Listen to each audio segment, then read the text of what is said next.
और कोई हमारे बच्चा ने हमारी आँखों के सामने और काट दे और खा जाए और हमारी पार बसावा नहीं, तो हम क्या करेंगे? हम रोएंगे बैठकर। और वो टक्कर परमात्मा का टकराओगी जाके, वो कराहट, और उसका फिर रिएक्शन होकर और फिर उसका बहुत ज्यादा मार बना करती है। 5 वक्त नमाज गुजारें करें शाम को खूना, और बिना बंदगी बोक बनेंगे रहें जूनम जूना। जैसे आज बकरे को काट खाया, फिर कभी बकरा मनुष्य बनेगा, वही आत्मा वही रूप, और वो बनेगा, वो खाने वाला बनेगा बकरा, वो फिर उसको काट के खाएगा। रहोगे जूनम जूना, अदले बदले देने पड़ेंगे, ये यहाँ का नियम है। और खरदे ही धरे अपला तुना, माटी लदे कुम्हार ढोए कुम्हार की। आज हम कितने ही अपनी जान में घने, चाहे पैसे वाले हों और चाहे हम किसी प्रकार से अपने आप को सुखी मान रहे हैं, यदि परमात्मा का नाम नहीं लिया तो पशु दुनिया में जाना ही पड़ेगा। इस बात को अपना बेशक से पल्ले का गांठ लगा लेना। उसके बाद बताते हैं, वेद पुराण शास्त्र पढ़ दे कथा कहें चितला के। वेद पुराण शास्त्र पढ़ते और कथा कहें चितला के, और गीता जी का सार सुनावे मीठी बात बना के। महाभारत रामायण समझा के महिमा कहें उस काल करतार की। रामायण, महाभारत, गीता जी, चारों वेद, पुराण 18, 6 शास्त्र, ये काल भगवान तक ही जानकारी देते हैं, निरंजन तक, ब्रह्म तक की जानकारी है। और गीता जी में स्वयं कहता है, मैं काल हूँ अर्जुन और सबके खाऊंगा।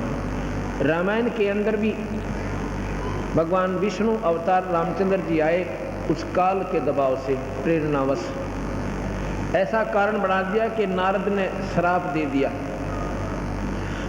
और नारद के श्रापवश भगवान रामचंद्र यानी विष्णु पूरा जन्म दुख पाकर गए। जिसके बच्चे कहीं, पत्नी कहीं और स्वयं कहीं, वो जिंदगी भर सुखी नहीं हो सकता, चाहे कोई भी क्यों ना हो। अगर कोई सुखी होता है तो आप ऐसा अपने ऊपर उदाहरण समझ कर देखना। आप कहीं हो, आपके बच्चों ने आप निकाल दो, आपकी पत्नी को निकाल कर देखो, और उसका ये नहीं मालूम कहाँ आसरा होगा। और गर्भवती, इससे बड़ा दुख इंसान को नहीं हो सकता। अब हम कहाँ समाधान दे देते हैं कि वो तो लीला कर रहे थे। लीला नहीं कर रहे थे, वो नारद जी का दिया हुआ श्राप भोग रहे थे। ये 3 ताप के अंतर्गत आता है। तुम कौन राम का जपते जापम, अर्थात मिटे ना 3 ताप। इन भगवानों के अपने ही 3 ताप के अंतर्गत किसी ऋषि का रुष्ट हो जाना, उसको श्राप दे देना, वो ये काट उसको खत्म नहीं कर सकते, स्वयं भोगना पड़ता है।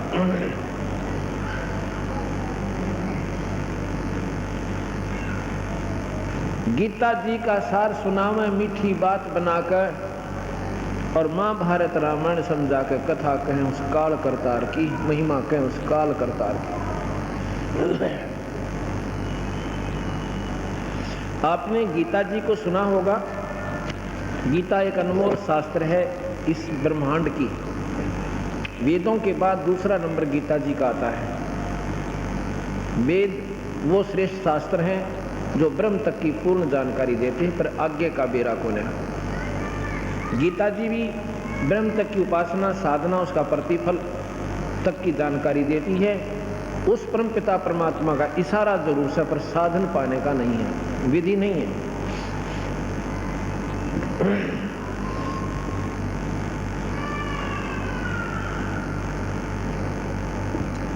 आपको इतना जरूर मालूम है कि गीता जी कब लिखी सुनाई गई थी, उसका क्यों आवश्यकता पड़ी? कहते हैं पांडवों को कौरवों ने राज देने से इनकार कर दिया। अगर इसका मूल सुने ध्यान से, धृतराष्ट्र बड़े थे और पांडव छोटे थे। धृतराष्ट्र अंधा होने के कारण पांडव को राज दे दिया गया था अपने छोटे भाई ताई, जबकि परंपरागत ऐसा है कि बड़ा ही लड़का गद्दी पर बैठता है। लेकिन नेत्रहीन होने के कारण उसने अपने छोटे भैया को दे दिया कि तू राज कर। उसके बाद कौरवों ने, दुर्योधन जब सियाना हो गया, जब कहा कि हमारा राज हमें लौटा दो, ये हमारा अधिकार बनता है, उससे वो मुकर गए, अब नहीं देते। अब कसूर ढूंढना। अब उन्होंने सोचा भी नो नहीं तो नो देखेंगे। दुर्योधन उसको, युधिष्ठिर को जुए में राजी कर लिया, जुआ खेलन खातर, और जुआ खिला लिया। जुए में सर्वराज को जीत लिया और द्रौपदी तक को जीत लिया। बताओ, बुद्धिहीन अपनी पत्नी को भी दांव पर लगा दिया। अरुण की हम कथा सुने, अरुण का आचरण देखें। कम से कम राज तो जिताया सो जिताया था, तब तो उठ कर आ जानता, अपनी पत्नी भी दुए बुला दी। अब इन इतिहासों को हम पढ़ते हैं, इस पे बताओ कौन आचरण करे। अब उन्होंने जुए में जीत लिया।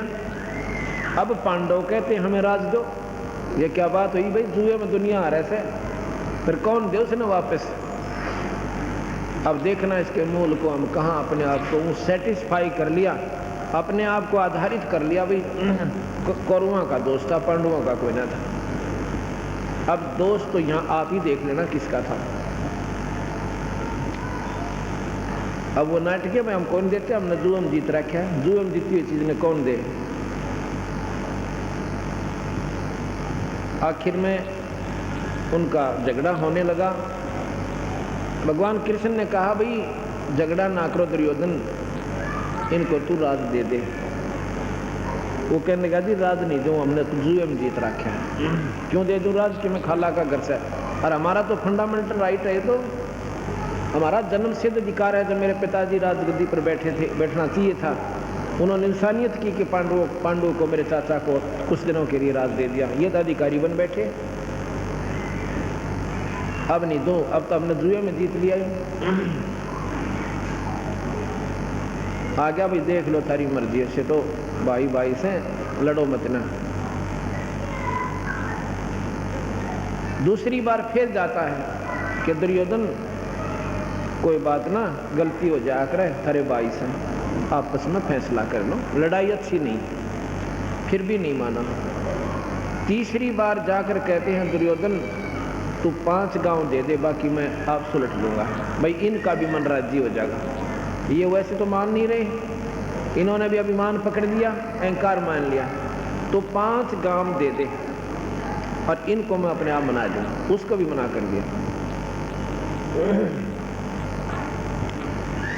फिर कहने लगा भाई देख लो थारी मर्जी, लड़ना अच्छी चीज तो होता नहीं, लड़ाई माड़ी चीजों से, इसमें ना जाने किसका सर्वनाश हो जा। अगर मान ले दुर्योधन तुम ही हार जाते हो, फिर ये कतई जाएगा आपके हाथों से। कहने लगा जी जाएगा तो चला जाएगा, पर ऐसे हम दें को ना। चलो भाई, पांडवों को भी कहा भाई तुम टाल रहे दो की बात होगी, जब की लड़ाई में दरिया है, ना मान्य जी। अगर ना हम तो जी लेंगे। अच्छा भाई, पर एक ख्यास करना ना, तो मैं हथियार उठाऊं हैं, एक तरफ मेरी सेना होगी, एक तरफ मैं होऊंगा, जुन सा जुन से न चाहिए वो ले लेंगे।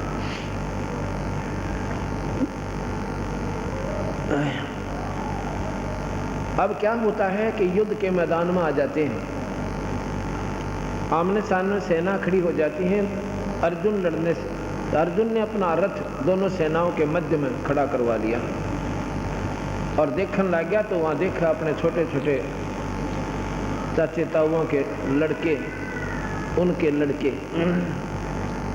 अपने भतीजे और बहनों के बटेऊ, रिश्तेदार जिनके साथ रोज खेलने जाया करते थे, बैठा करते थे, मीठी मीठी बात बतलाया करते थे, उनको देख कर एकदम शर्मिंदा हो जाता है।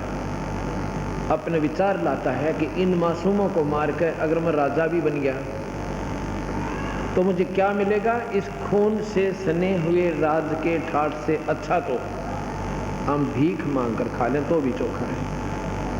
अपने मन में संकल्प करके रथ के पिछले हिस्से में बैठ जाते हैं। वहां पर काल निरंजन, वो ज्योत स्वरूपी भगवान काल, 1000 भुजा का मालिक, जिसने 1 लाख जीव रोज खाने हैं, जिसे ब्रह्म की संज्ञा से जाना जाता है, उसने देखा कि बात बिगड़ गई।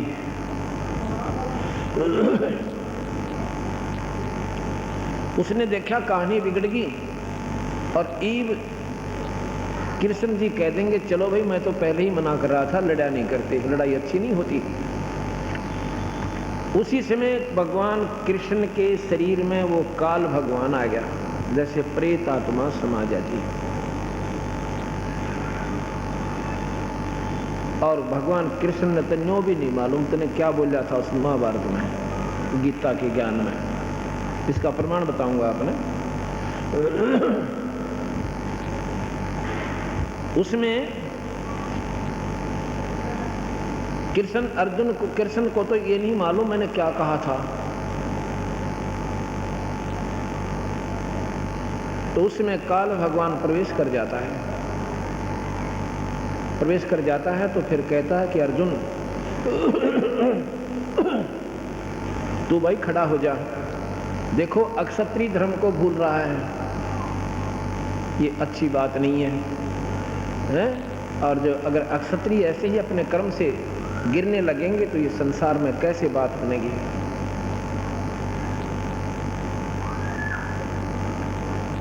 दूसरे कहता है कि भाई देख तेरे कोई पाप नहीं लगेगा, ये मैंने सारे मार रखे हैं, तू तो निमित्त बनाना है, तुझे कोई पाप नहीं है।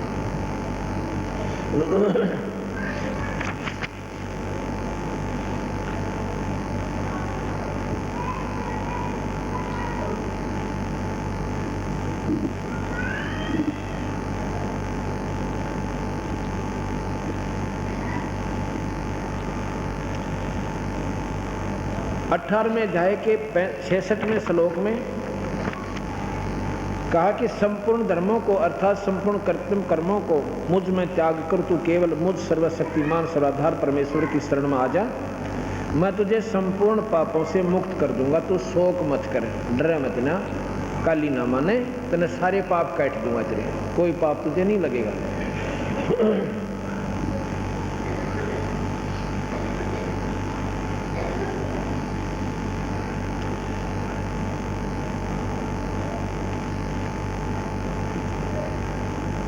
अब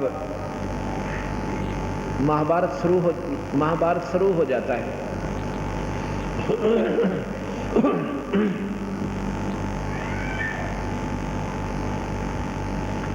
महाभारत शुरू हो जाता है, कौरव हार जाते हैं, पांडव विजयी हो जाते हैं।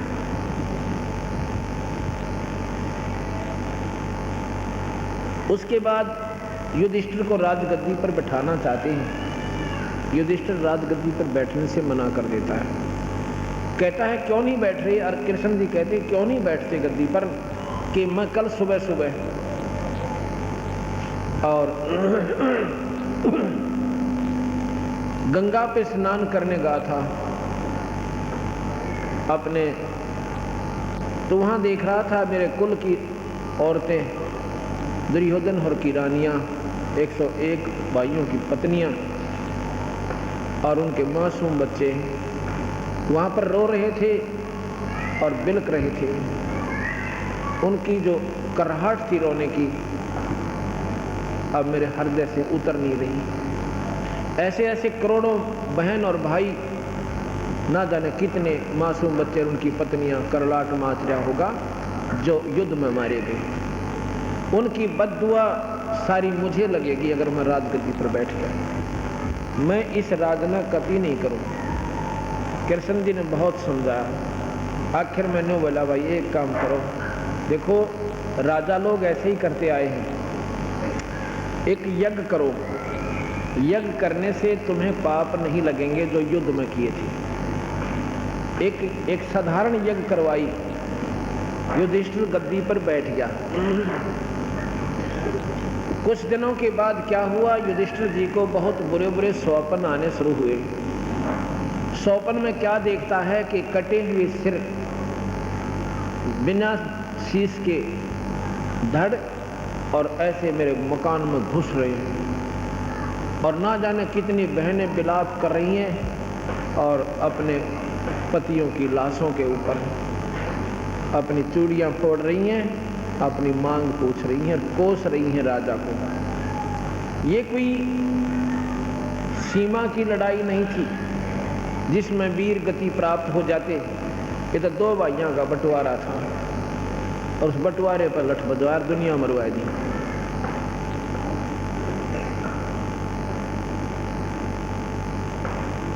उसको 3 दिन हो गए रात को बैठकर काट रहा है। द्रौपदी रात को उठती है, देख रही है, पूछती है, कहती है आपको क्या हो गया?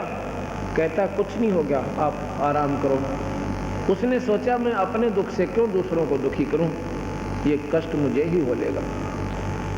उसने फिर प्रार्थना की, नहीं बताया। आखिर में अपने उन 4 पतियों से फिर प्रार्थना की, जाकर कहा कि तुम्हारा भैया ऐसे ऐसे संकट में है, और उसका तो कुछ ही दिनों में हो सकता है वो शरीर ना त्याग जाए हैं। सभी कहने लगे ऐसा क्या हो गया, हमारे भैया ने हमें नहीं बताया उनको इतना कोई कष्ट है। ये तुम पूछो अपने भैया से जाकर। 4 पांडव आते हैं, युधिष्ठिर से प्रार्थना करते हैं, भैया क्या आप हमें अपना भाई नहीं समझते हैं? क्यों, ये आपको किसने कहा?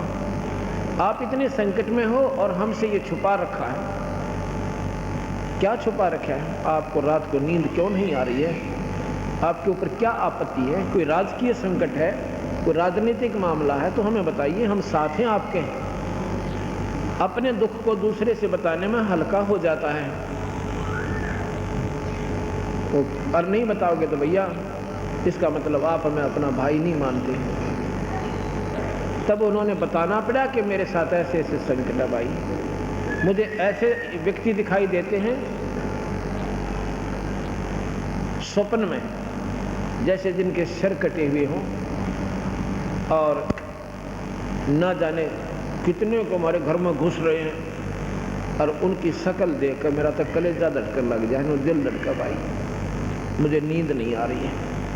चलो भगवान कृष्ण के पास चलते हैं, इसका कारण तथा समाधान पूछेंगे। भगवान कृष्ण के पास जाते हैं, कृष्ण जी से कहा कि ऐसे ऐसे भैया को रात्रि में निद्रा नहीं आ रही है। कृष्ण जी ने अपना सारा विचार लगा के बताया कि तुमने जो महाभारत में पाप किया, बंधुघात किया, वो तुम्हें दुखदाई हो रहा है। अब एक काम करो, तो समाधान बताइए।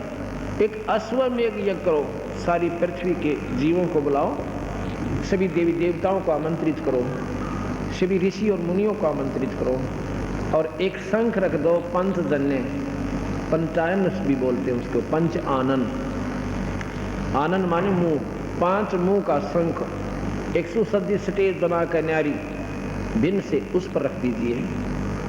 और जब ये शंख अपने आप बजेगा, कब बजेगा? जब कोई पूर्ण संत, और भाई पूर्ण परमात्मा का नुमाइंदा संत रोटी खा जाएगा, और भाई नो ना बेरा सबको आमंत्रित करो, ना बेरा किस बेक में वो परमात्मा का प्यारा हंस आ जाए। अब अर्जुन का एकदम माइंड में स्ट्राइक होता है कि भगवान तो गीता में कह रहे थे कि तुझे पाप नहीं लगेगा, और अब ये पाप हमारे ऊपर कितना आएगा भाई, कैसे हो गया? एकदम पसीना आ गया भीम का, अर्जुन का, क्योंकि अर्जुन तो अपने कानों सुन रहा पर कुछ नहीं बोला। क्यों नहीं बोला? कि कहीं मेरे भाई के मन में ठेस ना पहुंच जा। अगर मैं वाद विवाद करूं भगवान के लिए और युधिष्ठिर नो महसूस ना कर दिया 2 रुपये लगने 10 रुपये खर्च होने जा रहे थे और बाइक ने अच्छे नहीं लगे, इसलिए वाद विवाद कर रहा है। मेरे संकट को ठीक हो मयूराज जी को नहीं। चुप हो गया, कति पानी पी गया, शांति करी कर तरह की, फिर देखेंगे। अच्छा भगवान जैसे आप कहोगे ऐसे ही कर लेंगे। अश्वमेघ यज्ञ की तैयारी हुई, दूर दूर के भूप जिसमें 33 करोड़ देवता, 88,000 ऋषि, 12 करोड़ विप्र ब्राह्मण, उसमें के ब्राह्मण होते थे। ब्राह्मण सोई जो ब्रह्म पहचाना वह माई कनी खाया करते, दुनिया को गुमराह नहीं करते थे, अपनी भक्ति में आरूढ़ रहते थे और ज्योतिष के माहिर होते थे।